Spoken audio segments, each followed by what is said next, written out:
Hello mga ga, maki-trending po tayo ngayon sa cute na cupcakes na ito. Nakita ko ito online kaya hindi pwede na hindi natin ito gayahin. Kaya tara na umpisahan na natin. So dito gawa muna tayo ng buttermilk substitute. Dito mayroon tayong 3/4 cup na evaporated milk. Lagyan natin ito ng half tablespoon ng white vinegar. Haluin at i-rest muna natin ito ng mga 30 minutes lang. At itabi lang muna natin ito. At dito sa isang bowl po natin ay maglagay tayo ng 3/4 cup ng cocoa powder, 1 stick ng Nescafe powder at maglagay tayo dito ng 3/4 cup na mainit na tubig.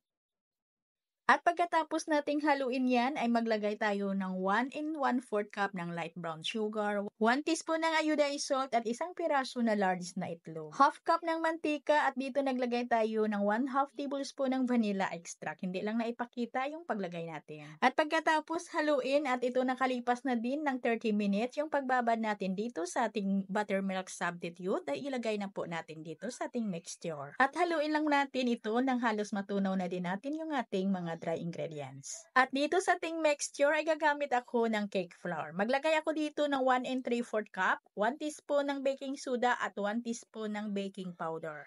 At i-mix lang po natin ng mabuti yung ating mixture until well combined at mga ga ay iwasan lang po natin itong ma-overmixing. At ilipat na po natin sa ating mga piping bag yung ating mixture at gagamit ako dito ng 1 ounce ng baking liner at yung 1 ounce din natin na mamon molder. At pagkatapos nito ay pwede na po natin itong isalang agad. At kailangan ay mainit na po yung ating oven bago po natin ito isalang. Kaya niluto ko po ito sa 150 degrees Celsius lang yung init ng ating oven sa loob po ng 30 minutes. Yes mga ga, 30 minutes lang po itong pagluto ko kasi ang cute lang naman. Sa pagluto natin dito ay depende talaga sa kapal ng ating mixture or sa mga hulmahan na gamit natin. So gawa natin ito ng boiled icing, yung merengue po natin. Gagamit tayo dito ng 2 cups ng white sugar at lagyan natin ito ng half cup na tubig. At isa lang natin ito mga ga sa malakas na ng apoy ng ating kalan para madali pong kumulo. At pag kumulo na po yung ating asukal ay doon na din tayo mag-start sa pagbati ng ating egg white. So dito meron tayong 2 piraso ng egg whites mula ito sa large na itlog at lagyan natin ito ng 1/4 teaspoon ng cream of tartar. At batihin natin ito hanggang sa ito'y mag-medium stay fix yung ating egg whites na yung hindi lang masyadong matibay. At pag ganito na yung consistency ng ating egg whites ay balikan na natin yung ating asukal. At paano ba natin malalaman kung okay na ba yung ating asukal ay ito lang po yung palatandaan ko mga ga. Pag ganyan ko po na parang sinulid na po siya na hindi na po siya mapuputol ay okay na yan.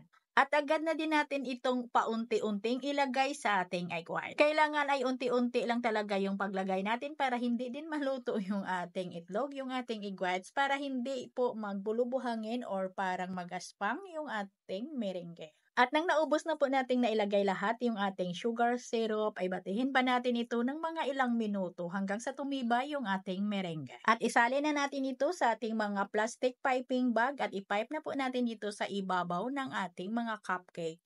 Pero yung ating cupcake mga kailangan po ay ito'y malamig na. At depende na ho yan sa inyo kung ano na number icing tips yung gagamitin ninyo. At gumamit na po ako dito ng torch para pang burn po natin dito sa ating icing para may design din. Sa ating recipe na ito mga ga, nakagawa po tayo ng 42 pieces sa 1 ounce po na sizes ng ating mga cupcakes. At gumawa ako ulit mga ga para gawan ko ng icing ng ating ECC whipping cream. So dito gagamit ako ng ECC whipping cream, 300 grams po ito. I-cream ko lang yan hanggang sa ito'y maging smooth. At i-scrape lang po natin yan para yung mga pest na hindi naabot ng ating attachment ay para mabati din. At paunti-unti natin ditong ilagay yung malamig po natin na half cup na tubig.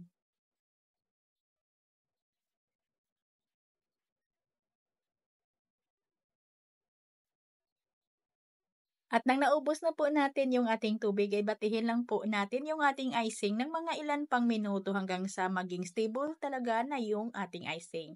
Na yung maging ganito na po yung consistency niya. At yung ating ECC whipping cream icing na ito ay dito ko naman yan ilagay sa ginawa po natin ulit na cupcakes.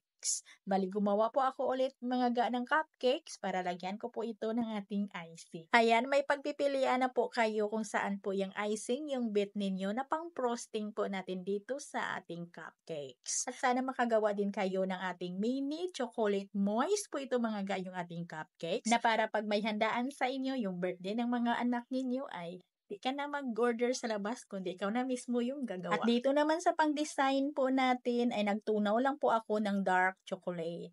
At hanggang dito lang mga bga. Maraming salamat at bye-bye.